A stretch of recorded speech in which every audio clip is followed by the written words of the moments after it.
Hi everyone. ఈరోజు నాకు cake తినాలనిపించింది. Cool cake ఇక్కడ ఎలా ఉంటుందని చెప్పాలంటే ఓకే పర్లేదు, కానీ ఎక్కువ ప్రైస్ ఉంటుంది ఇక్కడ. సరే అని చెప్పి మా ఆయన ఎలాగో తీసుకొచ్చాడు, వర్షం పడుతున్నా కూడా. వచ్చిన తర్వాత ఆయనకి ఏంటంటే చాక్లెట్ కేక్స్ అంటే ఇష్టం, నాకు అలా కాదు.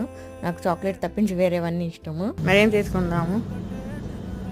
మీకు కావాలని మరి నువ్వు ఇదే చూపించావు.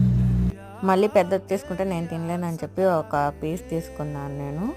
అది కూడా చాక్లెట్ ఉన్నది తీసుకున్నాను. మళ్ళీ నార్మల్ది ఏమన్నా తీసుకున్న తర్వాత ఇంటికి వచ్చాక నీకు నచ్చింది తీసుకున్నావు, నా కోసం ఏం తీసుకోలేదు అని చెప్పి మా ఆయన అంటాడు. ఎలా అయినా ఫస్ట్ ఆయన ఓపెన్ చేశాడు, తినాలనిపించింది కానీ తినట్లేదు. ఎందుకంటే ఇందాక నాకు వద్దు అని చెప్పి అన్నాడు కదా, అందుకని చెప్పి తింటే పరుగు పోయిద్ది అని చెప్పి తినట్లేదు. స్టిల్ నేను అప్పటికి ఆ చాక్లెట్ ఉన్నది కొంచెం తినిపించాను, తింటున్నాడు చూడండి. మళ్ళీ ఆయన అయితే కార్లో టేస్ట్ చేసేసాడు, నేనైతే అలా కాదు, ఇంటికి వచ్చాక ప్రశాంతంగా కూర్చొని తినాలి. సో నేను ఇంటికి వచ్చి ప్రశాంతంగా నా క్రేవింగ్స్ పోయేంత వరకు తిన్నాను. Thank you for watching.